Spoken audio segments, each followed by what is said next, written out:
Bismillahirrahmanirrahim. Assalamualaikum warahmatullahi wabarakatuh.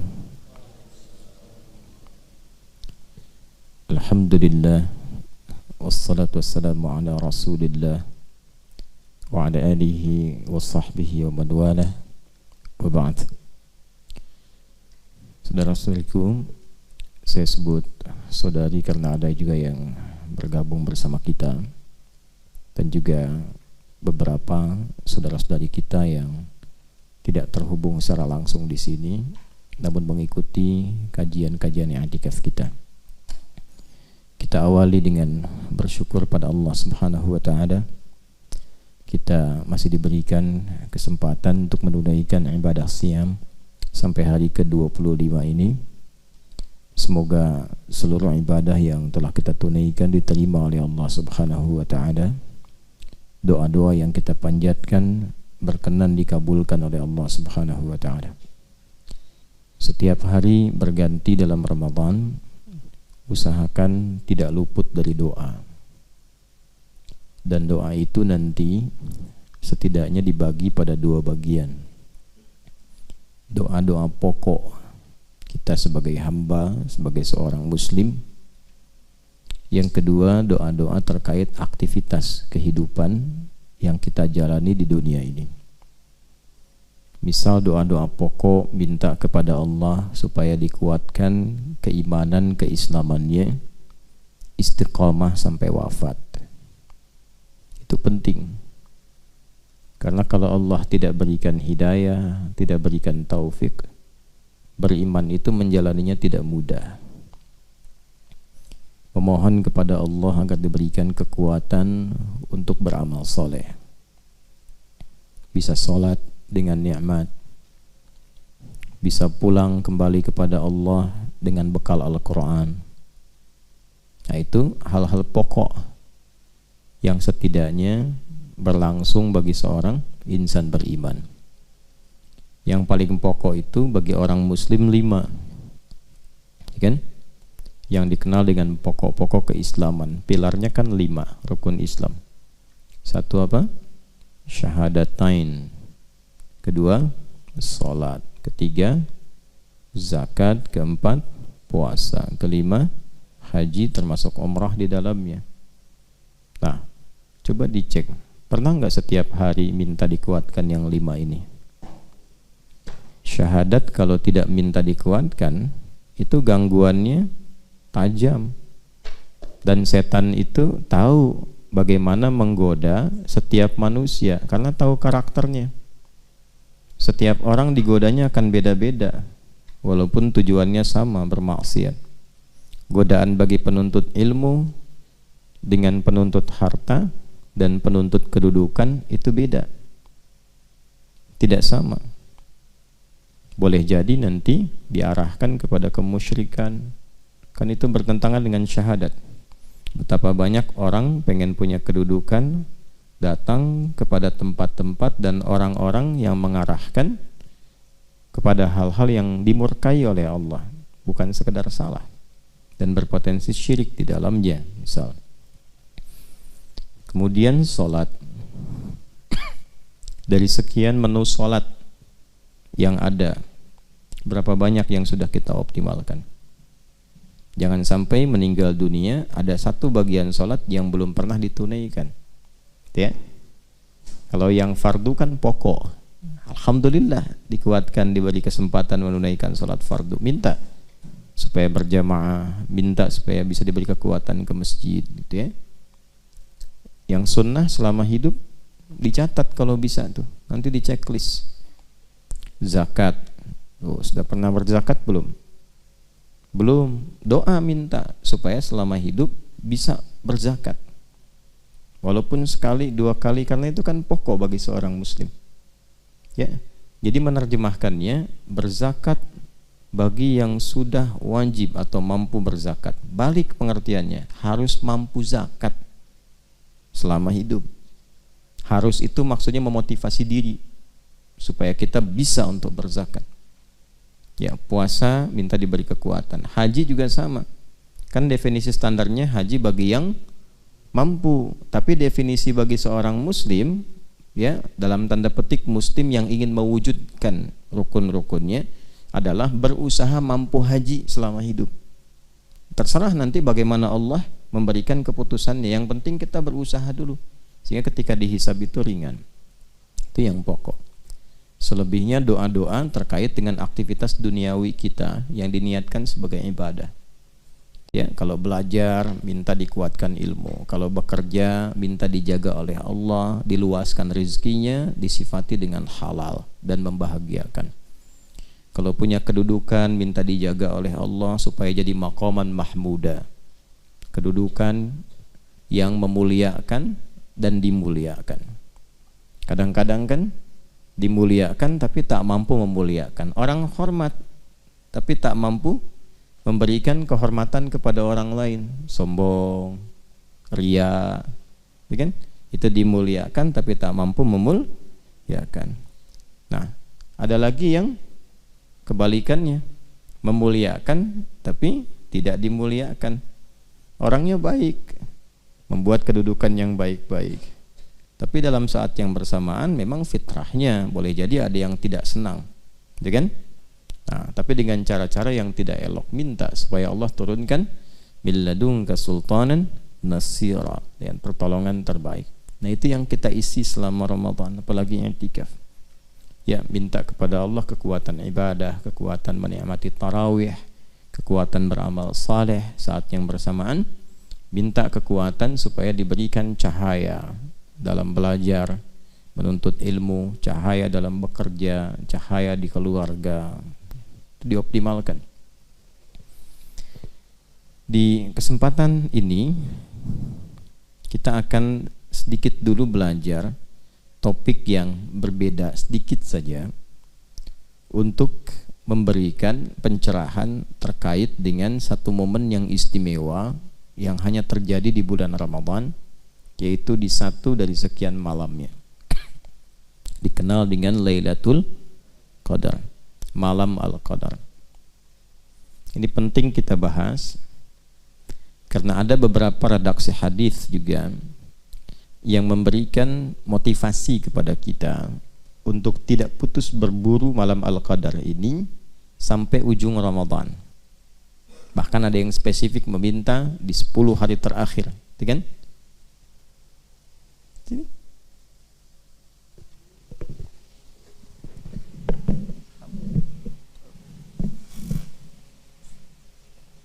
Jadi malam Al-Qadar itu kita akan coba bahas dari mulai apa pentingnya, apa keistimewaannya malam Al-Qadar itu, apa yang dimaksud malam Al-Qadar, kapan terjadinya, apa ciri-ciri yang menyertai seseorang mendapati itu, dan bila kita mendapati di antara tanda-tandanya, rasanya hadir dan merasakan kemuliaan sesuai dengan isyaratnya, apa yang harus dilakukan. Baik, kita akan fokuskan dulu satu surah saja karena waktunya terbatas. Surah ke-97 dengan namanya Surah Al-Qadar. Allah berfirman, A'udzu billahi minasyaitonir rajim. Bismillahirrahmanirrahim. Inna anzalnahu fi lailatul qadar. Inna, sungguh, demi keagunganku.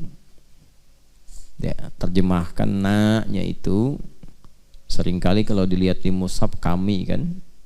Nah, kalau belum belajar ulumul Quran, ilmu-ilmu untuk memahami Al-Quran, bisa potensi keliru pemahaman. Kok bentuknya jamak gitu kan? Nah, kalau ada bentuk jamak itu di ulumul Quran tuh maknanya dua. Kita ambil salah satunya saja untuk memudahkan sesuai topik kitab. Yang paling pokok namanya ta'zimun nafsi li ta'zimi sya'ni. Ta'zimun nafsi li ta'zimi sya'ni, yaitu menghadirkan keagungan Allah untuk menunjukkan istimewanya atau agungnya satu informasi yang disampaikan. Jadi saking pentingnya informasi yang disampaikan, Allah sampai menghadirkan keagungan zatnya. Gitu ya? Baik. Contoh begini. Presiden bicara misalnya. Kalau cuman bicara biasa, saya menghimbau pada masyarakat supaya mudik dengan tertib misalnya. Biasa ya? Coba lihat yang kedua. Saya Presiden Republik Indonesia, Panglima tertinggi, pemimpin bagi seluruh masyarakat di Negara Kesatuan Republik Indonesia. Saya menghimbau kepada seluruh rakyat saya tanpa kecuali agar menunaikan mudik dengan tenang, damai, tertib dan membahagiakan. Beda nggak satu dengan dua? Ya kan? Ketika membawa kedudukan, membawa keistimewaan, keagungan, maka kesannya beda kan? Nah, jika ditemukan dalam Al-Quran, inna nahnu, yang menunjukkan satu informasi, ini menunjukkan informasi yang disampaikan tidak biasa, pasti istimewa, agung sifatnya, karena di situ Allah menghadirkan keagungan dirinya untuk menunjukkan pentingnya informasi yang disampaikan. Nah, kalau kita tahu ilmunya begitu, cara baca Quran kita akan berbeda. Pasti perhatiannya lebih tinggi.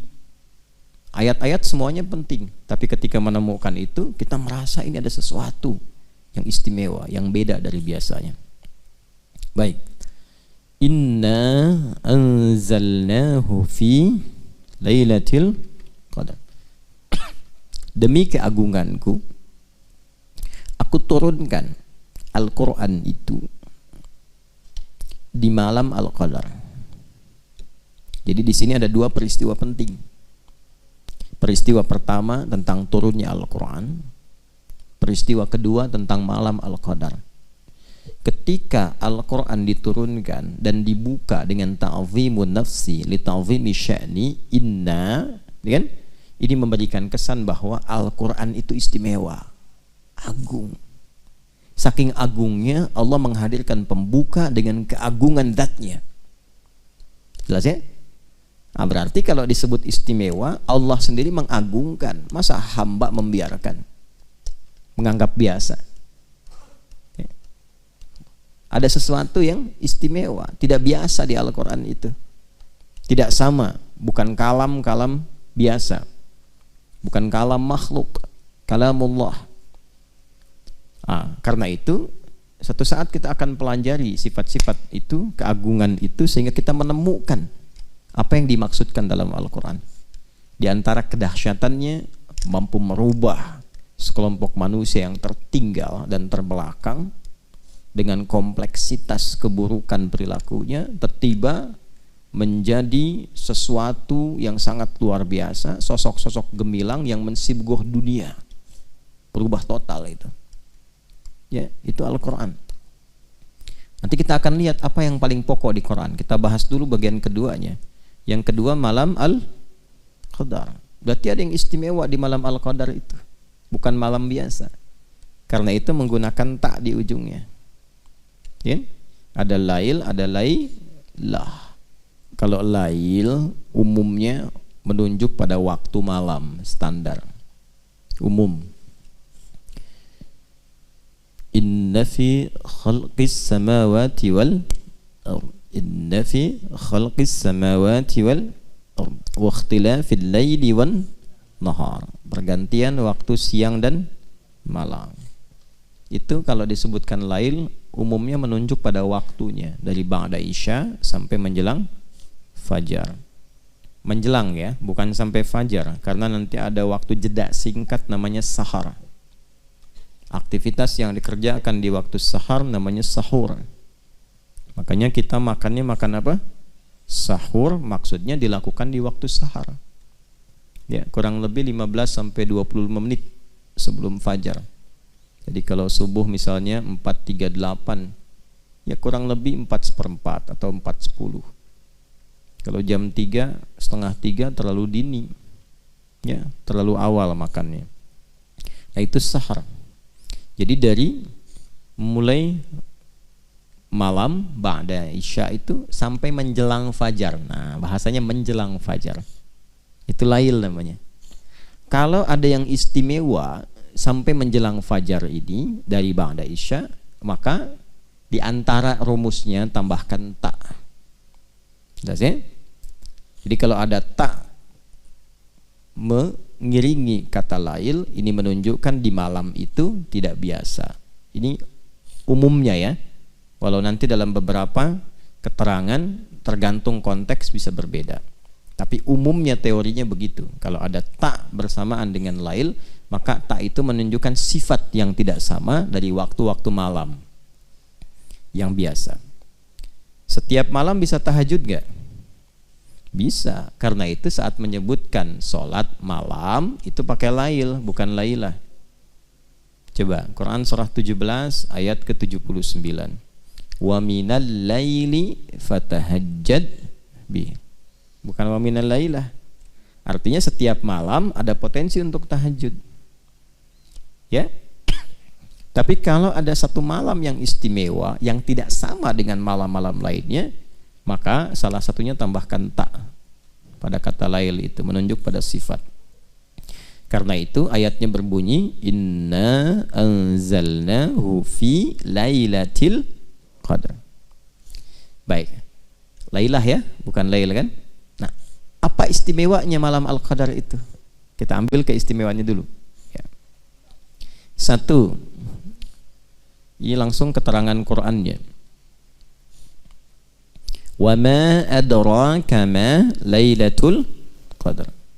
Ini indah sekali nih ya. Kita dibikin penasaran dulu supaya memotivasi kita untuk memburu malam itu. Tahu nggak kata Allah keistimewaan malam al-qadar itu? Tahukah Anda keistimewaannya? Kan? Teruskan. Lailatul qadri khairum min alfi syahr. Malam al-qadar itu istimewanya seluruh amal soleh yang dikerjakan membersamai malam itu nilainya dilipat gandakan lebih dari 1000 bulan. Dilipat gandakan, ingat, lebih dari, karena redaksi Qur'annya berbunyi khairum min, lebih dari. Jadi tidak pas 1000 bulan. Ya, 1000 bulan itu kurang lebih 80 sampai 83 tahun lah. Ambillah 83 tahun misalnya. Berarti lebih daripada itu. Atau bahasa paling gampangnya standar rata-rata usia manusia misalnya. Ya. Baik. Jadi kalau Anda beribadah seumur hidup, kan? Itu bahasa gampangnya. Kalau Anda beribadah seumur hidup, lalu dibandingkan dengan beribadah bersamaan di malam ini, malam Al-Qadar, itu lebih bagus di malam ini nilainya, lebih banyak di malam ini. Lebih dari apa yang pernah dikerjakan selama hidup. Ya, dalam satu amalan ya. Misal selama hidup tiap malam tahajud tuh, ya kan? Tiba-tiba pas malam Al-Qadar tahajud juga. Itu satu malam itu nilainya bisa melebihi yang dikerjakan selama hidup. Bahasa gampangnya begitu. Ya, yang dimaksud rata-rata umur manusia hidup. Ya kan? Rata-rata ya kata Nabi SAW, umatku itu ya umurnya ya di antara 60-70 dan sedikit yang melampaui itu, sedikit. Jadi kalau yang lewat 100 itu sedikit, nggak banyak. Bisa dihitung jari sedunia tuh, kan? Ya, rata-rata kan di kisaran itu. Kalau ambil pertengahannya sekarang misalnya, ambillah seperti hitungan 1000 bulan misalnya. Ya, antara sampai 80 tahun. Bersamaan dengan malam itu ibadah, tahajud sekali aja, itu nilainya lebih daripada 1000 bulan. Luar biasa tuh. Ya. Jadi kalau ada yang kurang-kurang selama hidup beramal, ketutup tuh dengan malam itu. Nah, ini kan masalah iman. Kalau ibadah kan bacanya pakai iman. Ibadah itu kan amal soleh. Amal itu jadi soleh kalau ada imannya. Kalau tak ada iman gak jadi soleh. Karena itu setiap ada kata iman, itu mengantarkan pada amal soleh. Wal 'asr innal insana lafi khusus. Illal ladzina amanu wa amilus shalihat. Masuk surga juga pakai iman dan amal saleh. Wa basyiril ladzina amanu wa amilus shalihat anna lahum jannatin tajri min tahtihal anhar.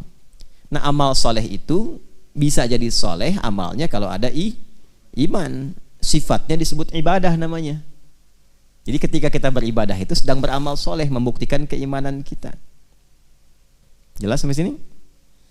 Baik, kembalikan orang-orang yang mampu beribadah di malam Al-Qadar itu nilainya, satu ibadahnya itu bisa melampaui apa yang ia pernah kerjakan selama hidupnya. Tertutup itu yang kurang-kurang dalam ibadah itu. Masya Allah. Kalau taubat dia, wah itu luar biasa. Luar biasa penerimaannya di sisi Allah Subhanahu wa taala. Antum baca Quran misalnya. Selama hidup sekarang kira-kira berapa kali baca Quran itu? Khatam berapa kali? Atau baca satu surat berapa kali? Alif Lam Mim berapa kali itu? Yasin berapa kali? Atau yang kira-kira pembukanya satu huruf, Qaf, Nun, gitu kan? Dibuka gitu dengan huruf-huruf muqatta'ah. Berapa kali baca itu? Tapi bersamaan dengan malam Al-Qadar, Nun, Kang Duni baca itu tuh, Nun, pas malam Al-Qadar, itu baca itu lebih dari 1000 bulan. Kayak antum baca Nun lebih dari 83 tahun. Nun. Masya Allah. Habis itu meninggal misalnya. Itu Masya Allah. Luar biasa. Ketutup tuh amalan-amalan. Tanya sama malaikat Mungkar Nakir. Mah kita buka. Kitabmu apa? Nun. Bawa tuh. Ya. Nah, jadi potensi malam Al-Qadar itu satu, berlimpahnya pahala. Karena Ramadan ngejar pahala kan salah satunya. Karena Ramadan itu pekan iman. Pekan iman dan amal soleh. Gitu. Jadi bukan pekan dunia. Karena itu dibukanya panggilannya dengan panggilan iman. Ya ayyuhalladzina amanu kutiba alaikumus siyam. Jadi momentum Ramadan itu memang untuk meningkatkan iman. Bukan mencari dunia. Kalau dunia kan udah 11 bulan. Ya kan? Nah, iman itu kan prospeknya akhirat. Jadi Ramadan itu momentum untuk menguatkan prospek-prospek dan proyek-proyek akhirat kita. Gitu. Jadi kalau kita kembalikan, kita tarik kepada aspek tadi, bacanya pakai iman. Malam Al-Qadar itu nggak bisa dibaca pakai ukuran dunia. Ukurannya pakai ukuran akhirat. Ya, bukan melulu pakai akal. Tapi menggunakan iman. Kalau imannya bekerja, dikejar. Kalau nggak bekerja, nggak akan dikejar. Jelas ya? Teruskan. Yang kedua, apa keistimewaannya? Tanazzalul malaikatu warruhu fiha biizni rabbihim min kulli amr. Masya Allah. Semua malaikat turun berdesak-desakan ke bumi. Ini asal kalimatnya tatanazzalu. Itu asalnya. Tapi ada dalam balaghah itu, kalau ingin menunjukkan sesuatu yang berlangsung cepat dan banyak, masif, cepat, masif, itu hilangkan salah satu taknya di depannya. Tapi dhammahnya tetap berlaku di ujung untuk menunjukkan mudhari, sesuatu yang berlangsung terus. Masih ingat tadi waktunya malam Al-Qadar, malam lail dari kapan? Ba'da Isya sampai menjelang fajar. Itu masif terus. Siapa yang masif turun? Malaikat. Banyak. Terus turun. Sampai-sampai kalau kita buka kitab-kitab tafsir itu, ya, itu bumi ini padat dengan malaikat yang berlomba turun. Nanti sampai saking padatnya, alam itu suasananya tenang. Nanti saya bahas di akhir ciri-ciri, tanda-tanda malam Al-Qadar itu seperti apa diantaranya. Hening, ya. Jadi kalau saya hadirkan bejana gelas misalnya, saya isi 1-2 kelereng, lalu saya goncangkan begini, digoyang-goyang, bunyi nggak? Bunyi kan? Kayak lato-lato kan? Tak gitu kan? Tapi kalau saya penuhi sampai padat itu isinya, sampai padat, goyang begini, digoyang, bunyi nggak? Hening, disimpan aja hening. Itu saking padat ya bumi dengan malaikat yang banyak turun, suasananya berbeda. Okay? Nah, yang kita bahas keistimewaannya dulu, nanti ini masuk kepada cirinya. Keistimewaannya apa? Sampai-sampai malaikat Jibril pun yang tugas pokoknya menurunkan wahyu, ya, terakhir kepada Nabi Muhammad SAW, di malam itu khusus ikut turun, ya kan? Ikut turun, mimpin malaikat. Kan Rohul Amin itu pemimpin para malaikat. Turun, dipimpin malaikat semua turun. Dengan izin Allah, biizni rabbihim, min kulli amr. Allahu Akbar, itu maknanya umum sekali. Diizinkan oleh Allah untuk menyertai segala perkara yang baik-baik. Artinya apa? Kalau ada yang sholat, tuh malaikat ikut sholat. Kalau ada yang zikir, ikut zikir. Kapan lagi antum sholat diikuti oleh semua malaikat pengen ikut sholat? Tuh, makanya kalau ketinggalan semalam aja ruginya banyak. Tuh. Baca Quran diikuti, zikir diikuti, banyak turun. Oke? Nah, apa dampak paling spesifiknya bagi setiap insan itu? Terkait dengan doa dan taubat. Jadi kalau doa yang biasa ngaminkan mungkin 1-2 malaikat yang menyertai, ini banyak malaikat ya berdoa amin. Mana Umar doa, Umar doa amin, Hasan doa amin, ya, Wajri doa amin. Tuh, itu aminnya bukan 1-2-3 tuh amin, cuman kan goib. Kalau goib gak kedengeran, kalau kedengeran bubar antum. Amin, ya kan bubar. Siapa nih lihat sayap begini?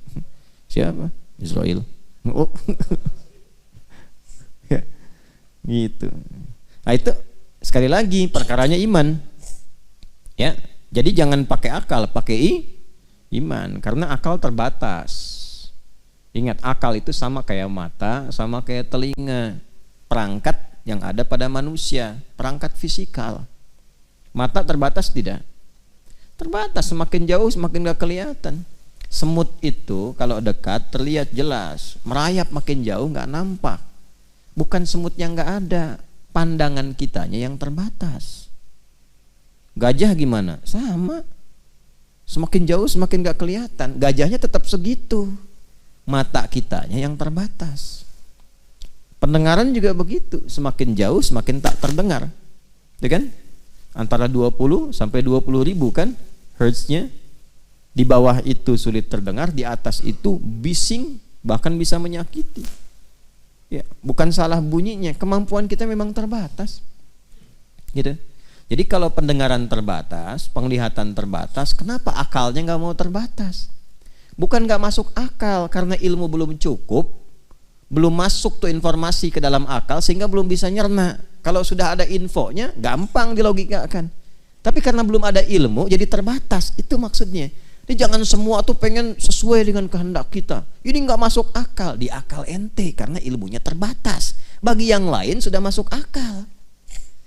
Rumusnya apa supaya cepat bisa dipahami oleh akal? Kalau ada akal terbatas memahami, pahami oleh iman dulu. Nanti iman akan membimbing akal dengan hikmah. Hikmah itu yang menjadikan akal paham. Itu rumusnya. Dan itu di Quran sudah ada. Makanya kalau orang dapat hikmah itu dapat anugerah yang banyak. Surat apa? Al-Baqarah ayat berapa? 269. Yu'til hikmata may yasha' wa may yu'tal hikmata faqad utiya khairan katsira. Terus wa may yadzakkaru illa, tuh, kalau sudah dapat hikmah langsung jadi ulul albab. Paham esensi sesuatu, cepat menangkap. Baru satu kata udah paham nih kemana nih arahnya nih. Ya kan? Udah mengerti. Baru disebutkan satu kalimat, udah ketawa seseorang tuh. Dia tahu arahnya mau kemana. Baru disebutkan dan nangis, paham. Waktu Nabi pidato Haji Wada itu semua tenang-tenang aja. Abu Bakar nangis. Abu Bakar paham. Nah, itu paham takwil, mengerti hikmah. Beliau nangis karena tahu kalau Nabi pidato sudah begini, tugas berakhir. Kalau berakhir berarti akan meninggal. Gitu. Nah, jadi kalau mengerti hikmah itu dalam. Balik lagi, ya malaikat itu datang banyak. Doa dikabulkan. Makanya manfaatkan setiap malam berdoa. Yang sulit-sulit itu malam itu, tiap malam. Yang kita rasakan mungkin ada kesulitan menghafal, kesulitan memahami, kesulitan dalam pekerjaan. Ya, bayangkan, hadirkan, minta sama Allah. Mungkin Allah tetapkan di malam itu dikabulkan supaya kita terus bersemangat ibadahnya. Hikmahnya buat kita juga, jadi makin rajin ibadah. Kalau nggak percaya silahkan cek proyeknya misalnya, ya, ilmu macam-macam nih, mintalah, tapi harus tulus karena kan perkara iman. Kalau iman kan babnya ikhlas, ya kan? Kalau iman babnya ikhlas, semakin kita minta semakin tulus, semakin baik, semakin cepat dijawab, gitu. Kemudian apalagi malaikat kalau sudah menyertai itu peluang memohonkan ampunan kepada Allah dari dosa hamba bagi yang minta ampun. Nah, karena itu apa yang harus dilakukan? Banyak istighfar. Maka Nabi mengajarkan kan doa kepada Sayyidah Aisyah radhiyallahu taala anha. Kalau sudah terasakan itu kayaknya feelingnya beda nih dari malam-malam yang lain nih, beda nih. Sampai ada yang mengatakan para ulama setiap orang itu nanti ada feeling yang sama, ada feeling yang spesifik tuh sebagai anugerah dari Allah. Nah, kalau udah dapat feelingnya seperti itu, apa yang harus dilakukan? Nabi mengajarkan satu doa. Itu ditalkinkan langsung dari lisan Nabi pada Sayyidah Aisyah radhiyallahu taala anha. Allahumma innaka afuwun tuhibbul afwa fa'fu anni. Allahumma innaka afuwun karim tuhibbul afwa fa'fu anna. Minta. Ingat-ingat, koreksi tiap malam itu. Itu dahsyat itu. Nah, nanti hasilnya kita akan lihat di parameter keberhasilannya setelah itu. Nah, jadi kalau ditanyakan apa istimewanya malam Al-Qadar itu, maka Al-Quran pertama mendefinisikan tentang manfaat-manfaat yang terkait dengan proyek akhirat kita. Itu yang terbesar. Jadi kalau nanam saham, jangan cuma dunia, tanam buat akhirat, karena itu tempat pulang. Kalau di sini kan tempat apa? Tempat berdinas, membawa misi. Di sini itu kita sedang beraktivitas, membawa misi, berdinas. Setelah itu pulang. Kan tiap hari kelihatan, terdengar, baca berita. Ya, ini si fulan sudah meninggal dunia. Itu kan bahasa meninggal dunia kan sederhana, tugasnya selesai, pulang. Macam-macam.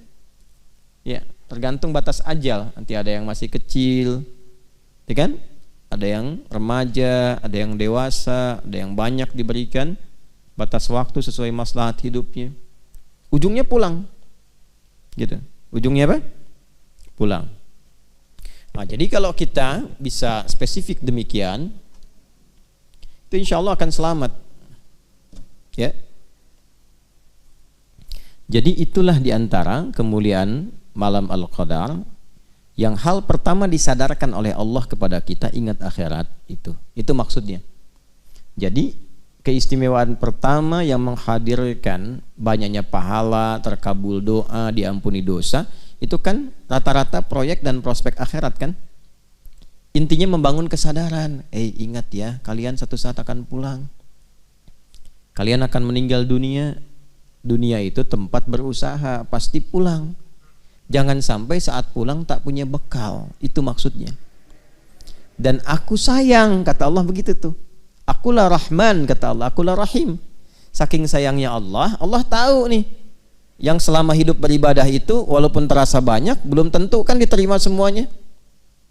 Cuman bersyukurnya kita, Allah punya sifat asyakur, yang menerima walaupun sedikit. Itu kan? Itu baca Quran 1 juz, berapa yang diterima oleh Allah? Ya, alhamdulillah kita masih bisa baca Quran, itu bersyukur diberi taufik. Yang diterima pun alhamdulillah. Kalau bukan rahmat Allah, sulit mengandalkan amal soleh. Sulit. Coba dari sekian amal itu, salat maghrib berapa rakaat? 3. Yang bisa ikhlas di rakaatnya berapa dari 3 itu? Hah? Gitu. Itu kalau bukan rahmat Allah, sulit. Jadi kesimpulan pertama, keistimewaan malam Al-Qadar itu mengingatkan kita satu, pada tempat pulang kita di akhirat, supaya tidak terlampau kita terikat dengan dunia yang sementara. Yang kedua, untuk itulah Allah dengan sifat kasih dan sayangnya menghadirkan banyak peluang-peluang prospek akhirat, investasi-investasi akhirat yang mampu meringankan hisab kita saat kembali dan menempatkan kita di surga dengan rahmatnya. Itu yang pokok. Keistimewaan kedua, saya cepat. Apa itu qadar? Kalau tadi kan yang disebutkan tadi Lailatul Qadarnya, ya kan? Wa ma adraka ma Lailatul Qadar. Lailatul Qadri khairum min alfi syahr. Tanazzalul malaikatu waruhu fiha biizni rabbihim min kulli amr. Itu baru aspek pertama. Balik lagi ke awal ayat. Inna anzalnahu fi lailatil qadar. Qadar itu apa? Hah? Qadar itu ketetapan Allah bagi seluruh makhluknya dalam menjalani kehidupan. Jadi, ketetapan Allah bagi seluruh makhluknya yang bersifat mengikat, kan, dalam menjalani kehidupan. Contoh, ajal itu qadar. Rizki itu qadar Allah. Karena itu Allah tetapkan lalu diberi petunjuk untuk menjalaninya. Kan kita baca dalam setiap witir, Sabbihisma rabbikal a'la alladzi khalaqa fasawwa walladzi qaddara. Kemudian fahada. Kita memuji Allah, terima kasih ya Allah. Engkau Tuhan yang paling agung, yang paling istimewa, satu-satunya Tuhan yang dipertuhankan, disembah, yang telah mencipta lalu menyempurnakan ciptaan, lalu menentukan kadar kehidupannya dengan sempurna dan diberi petunjuk bagaimana menggunakannya. Gitu. Jadi malam Al-Qadar itu adalah malam saat Allah menetapkan semua yang terkait dengan kehidupan makhluk. Kita tarik, kitalah manusia saja. Di situ di malam itu aturan hidup kita awal sampai akhir mengikat sifatnya pada setiap personal kita.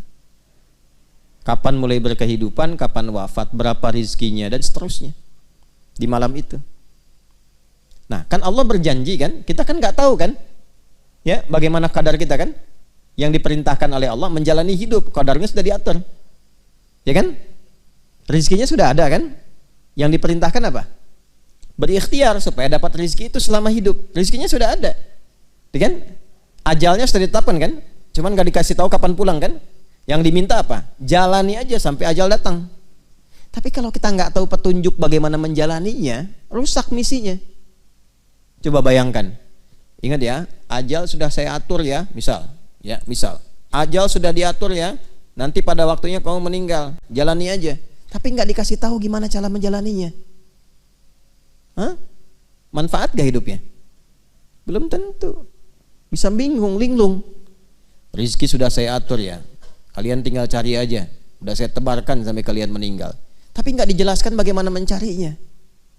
Bisa salah kan? Karena itulah Allah turunkan petunjuk yang memberikan bimbingan kepada kita bagaimana kita bisa menjalani kadar kehidupan itu dengan cara yang benar.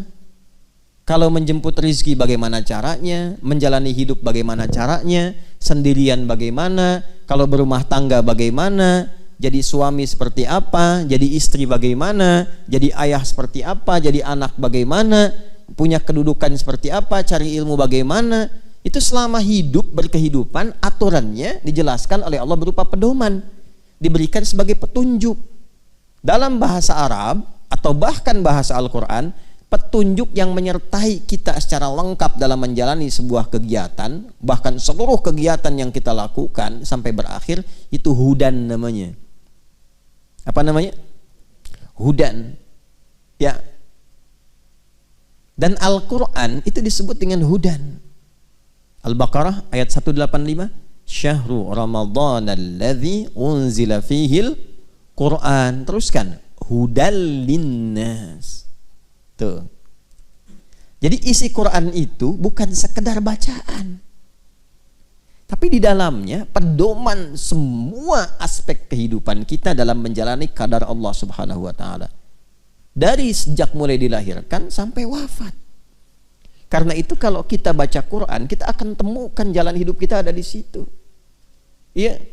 Dari alam kandungan, di mana ada kitab di muka bumi ini yang menjelaskan secara detail perjalanan hidup manusia dari dikandung sampai wafat, sampai setelah wafat kemana? Coba cek. Saya selalu katakan itu. Karena memang Quran itu bukan kalam manusia. Ya, kan manusia itu terbatas. Udah saya bilang dari awal, manusia itu terbatas. Kalau nggak tahu, nggak akan mungkin ditampilkan. Ini menunjukkan apa? Quran itu benar firman Allah, Islam itu agama yang benar. Karena cuma Tuhan yang benar yang bisa menerangkan kehidupan kita. Gitu. Gimana Nabi Muhammad SAW, Rasul mulia, tapi kan tinggal di tempat yang ya tidak ideal dalam konteks kehidupan manusia. Ya, jauh dari Romawi, Persia, peradabannya. Nggak pernah belajar, nggak pernah sekolah, nggak pernah ada guru. Bisa menyampaikan informasi yang sangat detail, sifatnya abadi, lengkap, awal sampai akhir. Ini menunjukkan Quran benar, ini menunjukkan Islam itu agama yang benar. Kita mesti yakin sebagai mukmin itu. Itu aja cara memahaminya. Kalau akalnya masih berfungsi dengan baik, itu insya Allah bisa mencerna. Bisa mencerna. Tempatkan dulu deh secara objektif. Lalu komparasikan dengan jernih gitu berpikirnya itu. Gitu. Jangan langsung sentimen dulu misalnya. Ya, jangan langsung klaim dulu. Tempatkan dulu aja berpikir dengan cara yang benar. Itu diajak begitu oleh Quran tuh.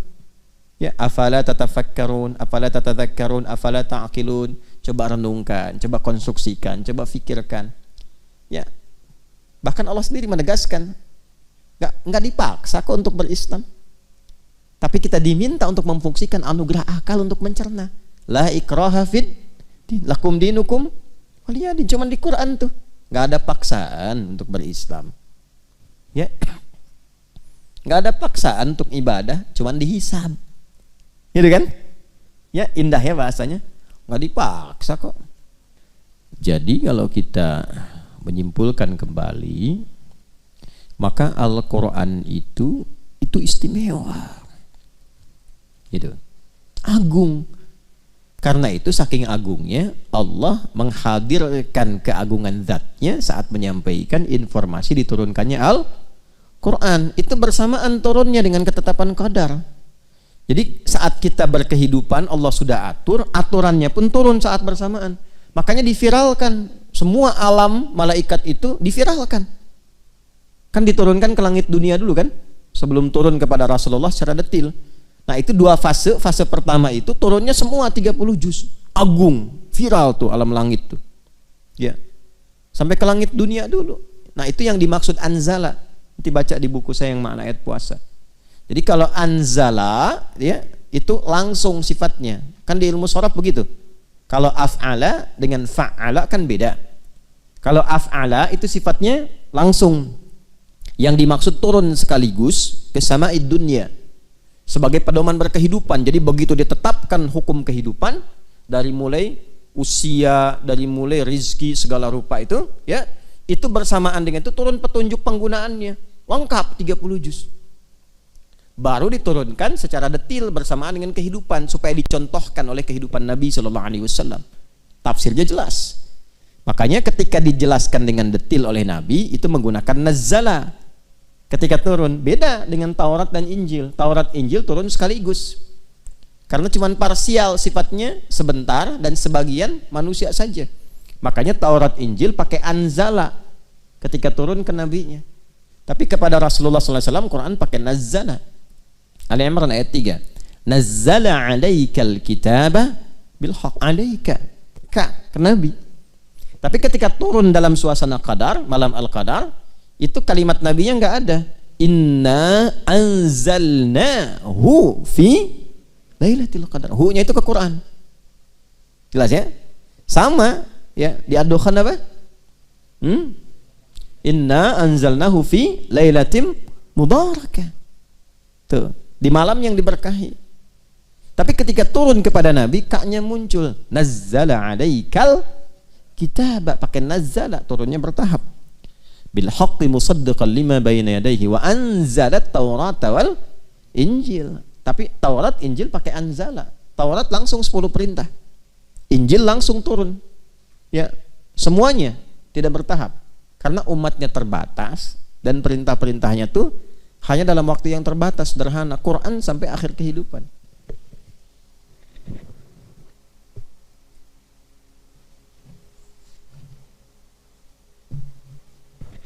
Ya, paham ya? Nah, karena itu kita mesti merasakan penting dan agungnya Al-Quran. Jadi bukan bacaan biasa. Kalau pengen hidupnya berkah, pengen semuanya mudah, ringan, tenang, senang, keluarkan isi Quran untuk diamalkan. Kalau dibaca saja dapat ketenangan, dapat pahala. Tapi kalau ingin dapat kenyamanan berkehidupan, diamalkan isinya. Dikeluarkan secara tematik, ngajinya tematik. Ini profesinya apa nih? Keluarkan ayatnya. Gitu. Makanya kalau kita mempraktikkan hudan, itu hidupnya tenang dan senang. Faman tabi'a hudaya fala khaufun 'alaihim wa lahum yahzanun. Quran surah kedua ayat 38 di ujungnya itu. Jelas? Nah, itu yang dikeluarkan.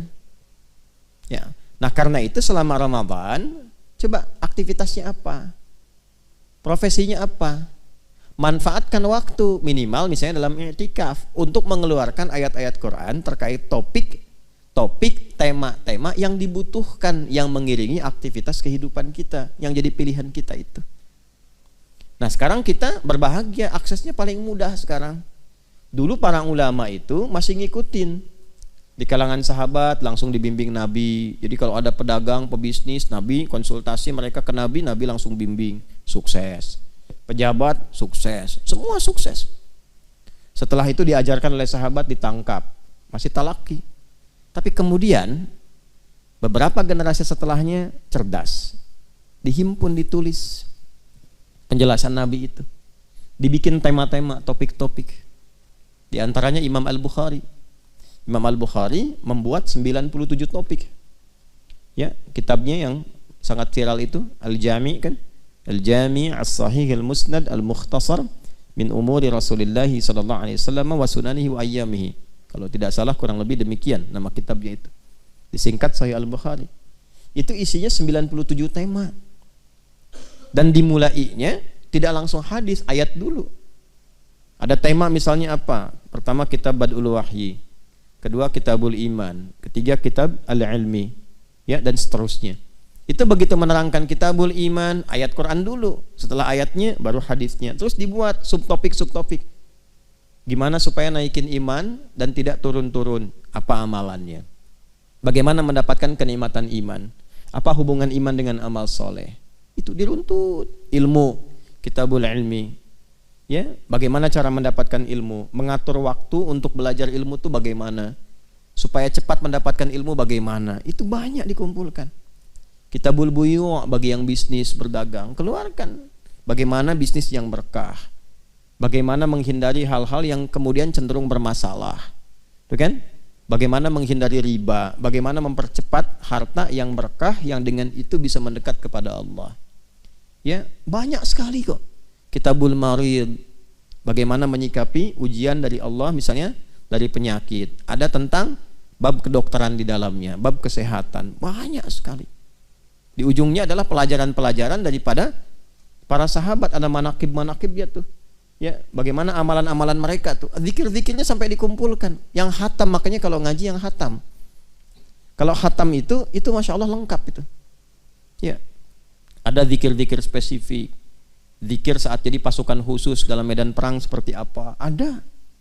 Ya, zikir dalam bidang kepemimpinan. Imam Muslim bikin kitabnya, Kitabul Imarah, ada. Puasa nih. Kan puasa itu sebulan kan? Apa yang dikerjakan selama Ramadan? Langsung dibikin Kitabus Shaum, lengkap itu. Dari memulai kapan mengakhiri, bagaimana cara sahur, kapan tarawih, seperti apa dan seterusnya, lengkap. Kita orang sekarang tuh tinggal jalanin aja.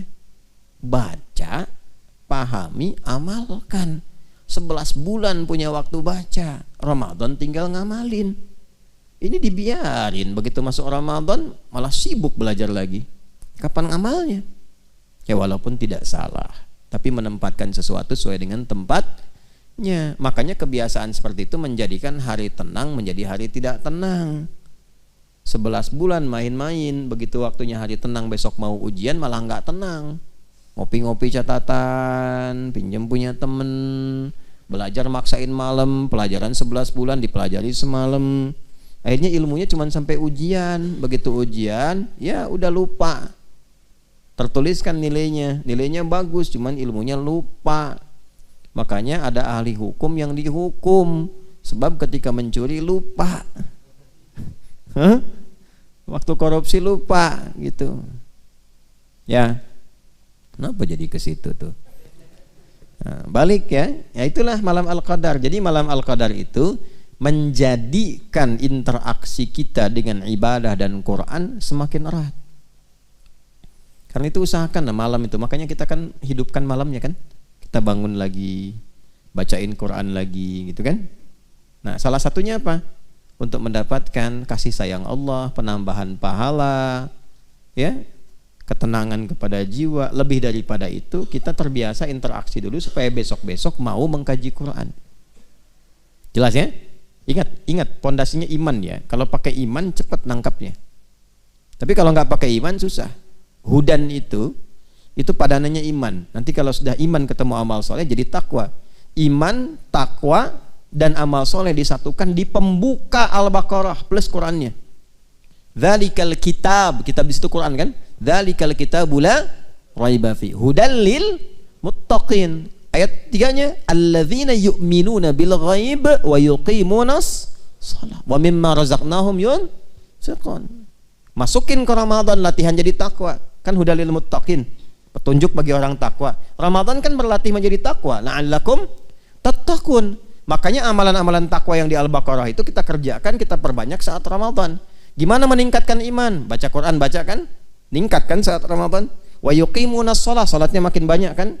Wa mimma razaqnahum yunfiqun, senang infak kan? Itu. Jadi Quran tuh kalau kita baca dengan benar, nyambung semua, kan ya petunjuk hidup. Jelas ya? Nah, kalau kita dapatkan itu semua, salam. Nah, itu indikasi pertama.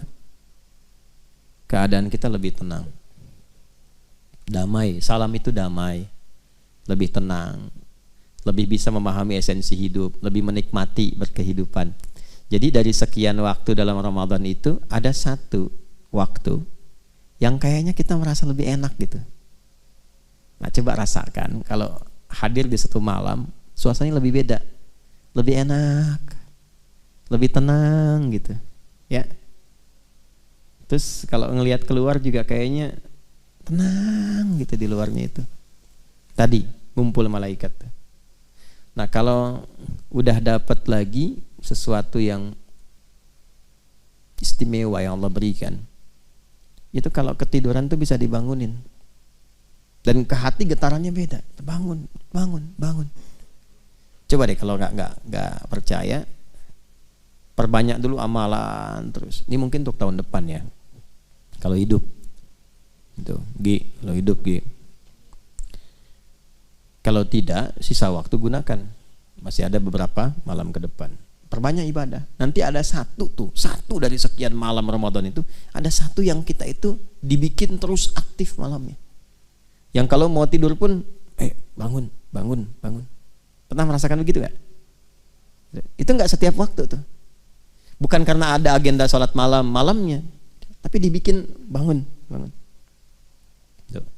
Saya tidak harus nyampaikan di kapan waktunya saya misalnya merasakan itu, tapi itu kan rahasia Allah.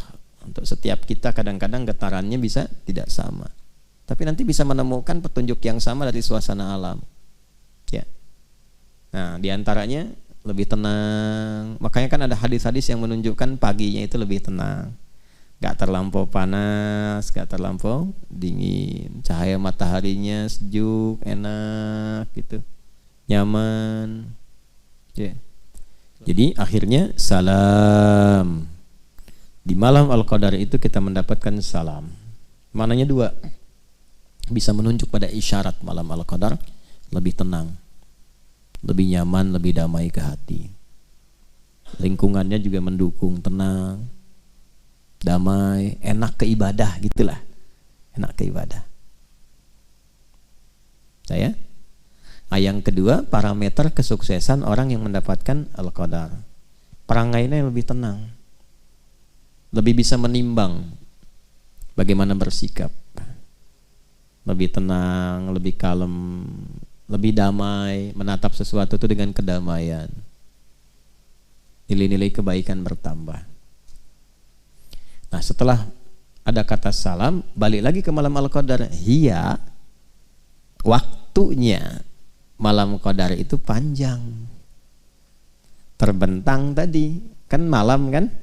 Dari ba'da isya terus sampai menjelang fajar. Makanya saya tidak katakan fajar kan tadi?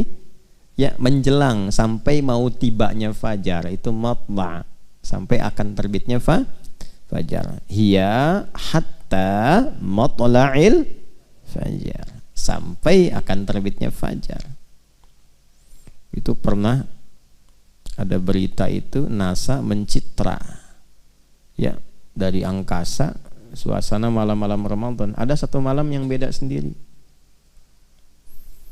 Bahkan di tahun-tahun ke belakang itu kalau sudah sampai begitu ya fenomenanya, kita belum yakin, belum sungguh-sungguh, saya pikir keterlaluan lah. Kalau kita dengar informasi dari dulu, apalagi dari Nabi, memang standarnya harus yakin, harus kuat, diburu gitu. Ya kalau kurang yakin artinya kan lemah iman, tapi masih bisa dikuatkan. Tapi kalau sudah ada bukti-bukti otentik yang bahkan terekam, belum yakin juga, itu imannya dipertanyakan. Tahun-tahun ke belakang itu sempat ada yang i'tikaf di Masjidil Haram. Lalu dia mengamati setiap malam sampai menjelang subuh itu. Ada salah satu momen yang ketika dia videokan itu kayak kilatan naik gitu dari atas Ka'bah itu ke atas. Itu nyata, bukan rekayasa. Kayak kilatan naik. Ya, kayak ada sayap putih tapi halus, kayak awan naik cepat sekali gitu. Ya. Dari satu rangkaian malam-malam terakhir di Ramadan itu. Pernah ada itu? Pernah nggak dengar? Atau pernah lihatnya? Ada di tahun-tahun ke belakang itu. Nah, itu pembuktian yang nyata gitu. Jadi kalau sudah alamnya itu sudah disampaikan tanda-tanda kebesaran Allah secara langsung, belum beriman juga, itu mesti hati-hati itu. Kuningnya udah mau orange tuh. Hati-hati betul. Hati-hati. Karena nanti ada ayatul Quran, ada ayatul kaun. Ayatul kaun tufassiru ayatil Quran. Ada ayat-ayat yang di semesta, ada ayat-ayat yang tertuliskan dalam mushaf, ya, dibacakan dalam Quran. Nah, ayat-ayat semesta itu pembuktian langsung dari Al-Quran. Jelas ya? Gimana belah batu ditemukan kalimat Allah, belah tomat adalah lafaz Allah. Melihat ke atas awan bentuknya Allah, bentuknya Muhammad SAW. Gimana tuh? Masa belum yakin juga? Nah, itu hal-hal yang langka, fenomena yang nggak terjadi setiap waktu. Ya kan? Nah, karena itu manfaatkan. Kalau pengen mendapatkan malam Al-Qadar gampang. Rumusnya gampang sekali. Cuman dua. Satu, konsisten menunaikan ibadah malam. Walaupun sekejap di waktu-waktu tadi tuh, dari ba'da isya menjelang fajar. Jadi rumusnya satu, konsisten menunaikan ibadah malam. Setiap malam Ramadan. Walaupun sekejap, 5 menit, 10 menit, gak apa-apa, sesuai kemampuan. Yang bisa dioptimalkan, silahkan. Yang kedua, jangan maksiat. Ya, jangan maksiat. Itu aja. Saya kira itu yang bisa disampaikan terkait uraian malam Al-Qadar. Mudah-mudahan bisa bermanfaat, dan teman-teman dimanapun berada mengisi program Aku Suka, ayo kultum sejenak untuk berbuka, di edisi kali ini 25 Ramadan 1444 Hijrah, langsung dari Ma'had Islam Rafiah Akhyar Pesantren Mira. Mudah-mudahan kita senantiasa dilindungi, disayang, dirahmati dan dimuliakan oleh Allah Subhanahu wa taala. Selamat berbuka. Terima kasih. Semoga teman-teman yang i'tikaf, kita semua juga dijaga istiqamah sampai akhir i'tikaf kita. Allahumma taqabbal minna innaka antas sami'ul alim wa tub 'alaina innaka antat tawwabur rahim. Rabbana atina fid dunya hasanah wa fil akhirati hasanah wa qina adzabannar. Allahumma arzuqna ni'mata lailatul qadri ya arhamar rahimin. Rabbana atina fid dunya hasanah wa fil akhirati hasanah wa qina adzabannar. Wa sallallahu ala sayyidina Muhammad wa ala alihi wa sahbihi ajma'in. Wa akhiru da'wana subhanakallahumma wa bihamdika asyhadu an la ilaha illa anta nastaghfiruka wa natubu ilaik. Walhamdulillahi rabbil alamin. Assalamualaikum warahmatullahi wabarakatuh.